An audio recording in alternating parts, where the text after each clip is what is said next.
Hey guys, in this video, we're going to be exploring the quickest way you could try and retire from property investing. This video may give you ideas of how you can use a stacker strategy, which is multiple methods for adding value to properties and getting higher cash flows, and apply them in your own situation and in your own property portfolio. So how exactly would I go about trying to retire from property within a 6 to 12 to 24 month time frame?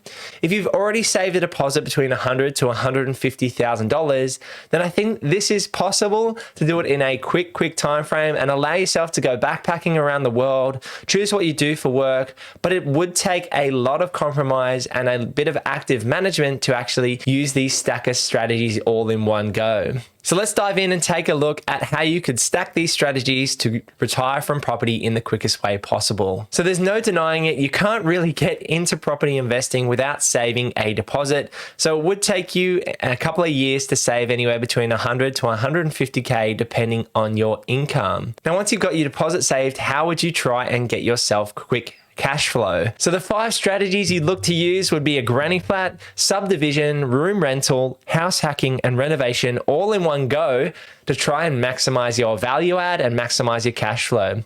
So you'd be looking for a property that can have an auxiliary dwelling or a granny flat, and you're looking to buy a block around 1,000, just over 1,000 plus square meters. This would be in a cheaper area and ideally close to a university or infrastructure hub. Now, this is not possible on the inner city of Brisbane because you're paying $1 million plus for a property to get close to the University of Queensland or QUT. But in Moreton Bay Regional Council and Logan City Council, just as examples, this could apply in other states and territories as well. But in Moreton Bay, you've got the University of Southern Queensland on the north side near Petrie and Kalenga. And on the south side, you've got the Griffith campus in Logan near the hospital, and Meadowbrook and Logan Lee are close options nearby. So what you'd be looking is for a property on 1,000 plus square meters where you can do a minor cosmetic renovation. You're then looking to make sure you add your first granny flat on that property. The home would need to be situated towards the front of the property, and then you're obviously adding the granny flat to the back. Now, this would work on a 700 square meter block, but we're going to look at exploring how you can actually get 4 incomes from this strategy as well. So if you were to rent out the rooms in the front property, renovate the front property, then rent out the rooms, you might be able to rent out 4 or 5 bedrooms in that front property. And then you could move into the granny flat and rent out the second bedroom and live with a mate and essentially get 4 to 5 incomes at around $200 per week. Now, there are going to be higher expenses associated with owning and living in a property. You'd have to pay for electricity, water, rates, and bills. But all in all, it's going to give you a much higher yield. An average residential property might yield between, say, 4 to 5.5%. But in this strategy, with a granny flat, you'd be able to achieve anywhere between, say, 7 to 10% gross yields. And on the flip side, you'd also almost be living for free, with all of these people paying both the debt and giving you a significant passive income. So you're essentially living in the property for free as well. So on the list so far, we've ticked off renovation, we've ticked off house hacking, room rental, and granny flat. Now, how could you supercharge this strategy if you wanted to get it out of the way, buy one property and find your quickest way to financial freedom? You could actually buy that 1,000 square meter plus block and subdivide it and then build another dual key property on there as well. If you were able to achieve this subdivision and build another dual key, so another house and granny flat, this would actually help you achieve 4 incomes from one original property purchase.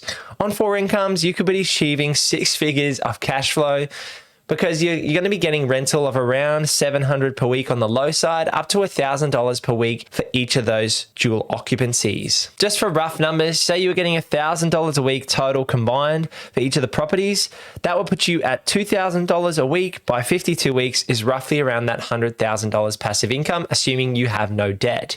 Now, if you had debt in there, you could probably achieve anywhere between, say, $40,000 to $70,000 of passive income if you're willing to house hack, maximize the rental yields, and let out the property. I know this is a pretty crazy strategy, but I wanted to explore how you could use stacker strategies, cosmetic renovations, subdivision, maximizing cash flow from auxiliary dwellings, and then even exploring house hacking and room rentals to really boost the incomes. If you're a mum and dad with a couple of kids, then these strategies definitely wouldn't work for you, but there are ways you could pull each of these individual strategies out and use them as part of building a property portfolio. Granny flats or auxiliary dwellings have become very popular as cash flow strategies in councils like Logan City, and Moreton Bay has actually ruled these out from having dual leases. So be careful as to what city councils you can do this in, but you might be able to do a subdivision and build 2 dual keys in an established suburb. The key thing here is that you're not doing these strategies out in the middle of nowhere. You've got to find a balance between locations that are close to amenities, universities, train lines, but also not paying too much to actually do this and subdivide and build the properties. This would definitely be a highly active strategy to get yourself